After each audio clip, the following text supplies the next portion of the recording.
Disease क्या है।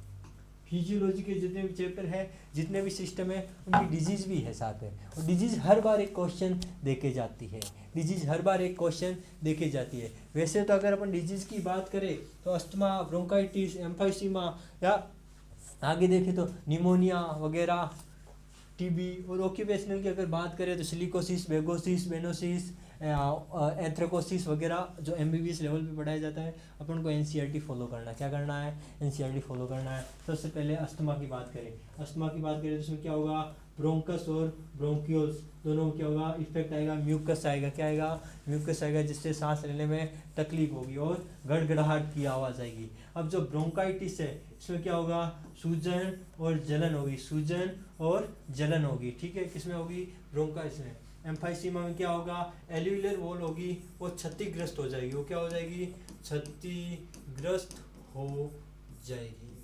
और डिफ्यूजन्स, अगर डिफ्यूजन की बात करें तो वो कम हो जाएगा, जिससे श्वसन में तकलीफ होगी। और ऑक्यूपेशनल मतलब व्यवसाय के तौर पर उसने क्या क्या डिजीज पाई है, उसका मतलब सिलिकोसिस नीट में पूछा गया था 2019 में, तो याद रख लो क्या, सिलिकोसिस 2019 में पूछा गया था।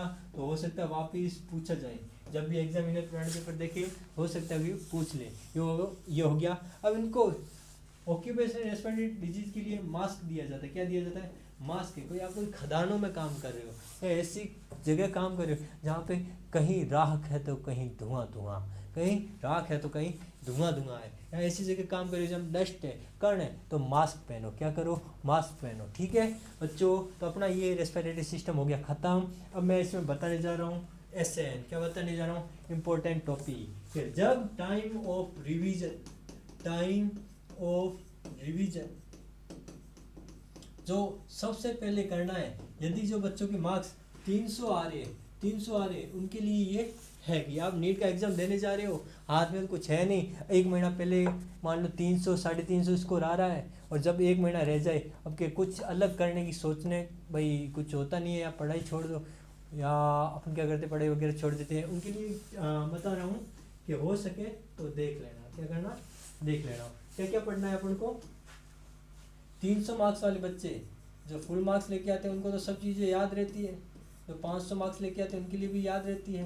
अपन को क्या करना? 300 वाले बच्चे, अरे जो फेज़ मैंने जिया है वो कोई तो जी रहा होगा, अरे 25 लाख में कोई तो जी रहा होगा। सबसे पहले इसको जो करना है वो करना है ट्रांसपोर्ट ऑफ गैसेस। ठीक है, क्या करना है? ट्रांसपोर्ट ऑफ गैसेस, जहाँ से लगभग क्वेश्चन पूछा जाता है। उसके बाद उसको पढ़ना है कैपेसिटी। क्या पढ़ना है? कैपेसिटी। ठीक है, वो क्वेश्चन जरूर आता है। फिर एक चीज़ याद रखनी है, न्यूमोटेक्सिक सेंटर और आरआरसी। क्या ये कहाँ होता है? ये पोन्स में होता है और ये मेड्यूला में होता है, इतना याद रखना है। लास्ट टॉपिक है डिजीज। क्या? डिजीज। और डिजीज सारी याद करनी है, और एम्फाइसीमा ज़्यादातर पूछा गया सवाल है। ये पूरे चैप्टर की बात करें तो उनमें से अगर कोई बच्चा पूरा चैप्टर नहीं पढ़ पा रहा है और उसको कुछ टॉपिक पढ़ने हैं तो ये टॉपिक पढ़ सकता है, जहाँ से हर साल क्वेश्चन पूछा जाता है। हर साल क्वेश्चन पूछा जाता है। यदि कोई टॉपिक नहीं पूरा चैप्टर नहीं पढ़ पा रहा है, जब रिवीजन ही पूरा नहीं हो रहा है, चाहे बायो का हो, चाहे केमिस्ट्री का हो, चाहे फिजिक्स का हो, तो रेस्पिरेटरी सिस्टम में जो भी मैंने चैप्टर करवाया है उसमें ये टॉपिक ज़रूर देखें। इन टॉपिक में से क्वेश्चन आपको फेस होगा, क्वेश्चन देखने को मिलेगा, जहाँ तक मेरा एक्सपीरियंस है। ठीक है, मिलते हैं आगे नए चैप्टर के साथ, नई शुरुआत के साथ।